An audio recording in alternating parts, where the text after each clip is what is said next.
What's going on, people? Welcome to the LV Live Show. I'm LV Live. Please hit that like, share, subscribe button. Once again, I want to thank all the new subscribers for coming by to my channel, man. It is truly, truly appreciated, right? So listen, let's get right into it. The New York Knicks, still on this West Coast trip, lands in Phoenix, the Valleys of the Suns, to play pretty much the Phoenix Suns.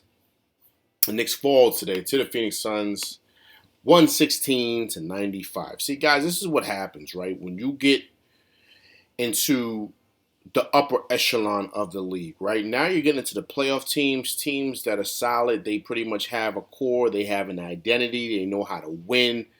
And the Knicks get overmatched because they're not there yet. I mean, well, let's be clear, right? They're just not.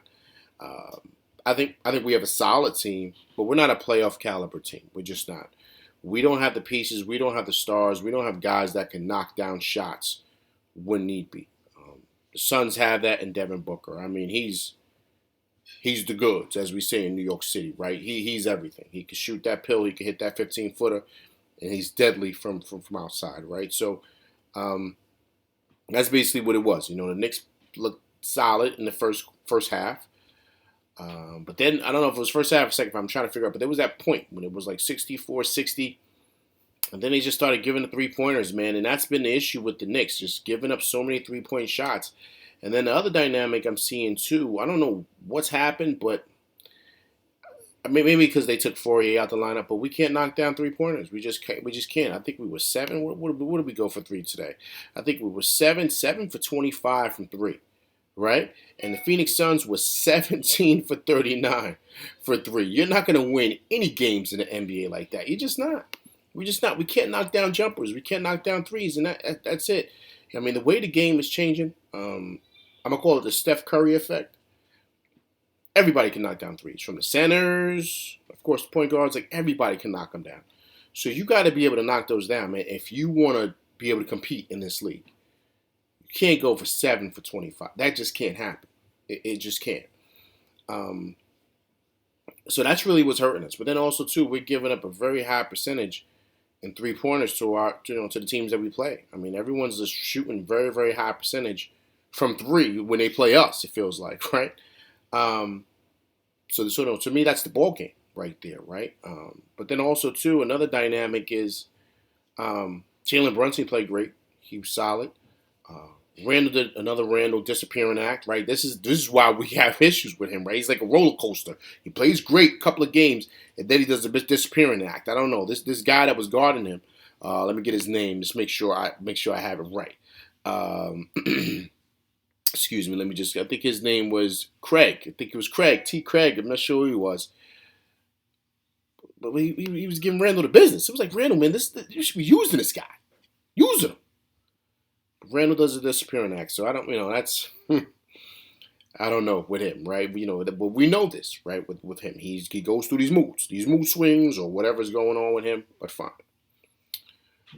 My biggest concern is R.J. Barrett, and this is where, in a lot of ways, a coach can make or break a player. He really, really, truly can. If Tibbs knows that RJ is a little off, or he's under the weather, he's not feeling too good, he's just not himself, you need to sit him. You need to sit him and say, listen, man, don't try to shoot your way out of this, okay? Because you're not like a three-point assassin where you could just knock down shots and just try. No, we don't need you to shoot your way out of this. What we need you to do is get healthy, get better, get to 100%. You telling me you're 100%, I don't believe it, because I'm looking at the play here, and you're not playing well, right? So that tells me you're obviously still under the weather, not feeling well, and you need some time, right? That's what you got to do with a guy like him. He's still a young guy, man. I keep on stressing this, but you have to understand, he's young, man, so that he has some immaturity that comes with him. So he's going to feel like, listen, man, I'm okay. I just want to be here to help the team, and let me just try to shoot my way out of this slump. A lot of times you can't shoot your way out of the slump. You have to sit down and take a break and say, okay, let me get myself back to 100%. Let me drink some orange juice or something. I don't know, vitamin C. But you got to get better, man. You have to. And then your game will come back around. But trying to force it doesn't work like that in this league.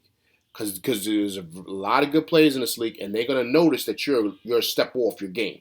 So they're going to take advantage of that. They are, period. So, I noticed that with RJ, and this is kind of like this is a tough stretch for him. So that's where someone's got to reel him in, man. I keep on saying this every show, but it's like no one's doing it. They're just letting him go out there and just continue to chuck up shots.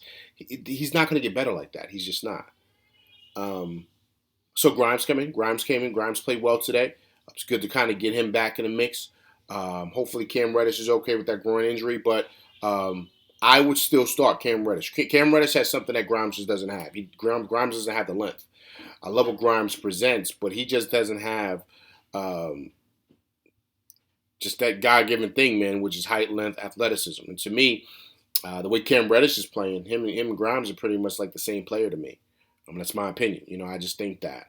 And I think that, the way that Cam Reddish has been competing on the defensive end is good too. So, I do think that, tonight was very refreshing. T. Grimes out there, he looked really, really good. So hopefully we can get him back in the mix, get him on that second unit to where he could do, a lot of rotations. And believe it or not, I would kind of maybe spell RJ, man, kind of give him a couple of days off and say, all right, let's get you back, right? To kind of, getting your rhythm back and stuff like that. Because obviously you're kind of, you're just not yourself.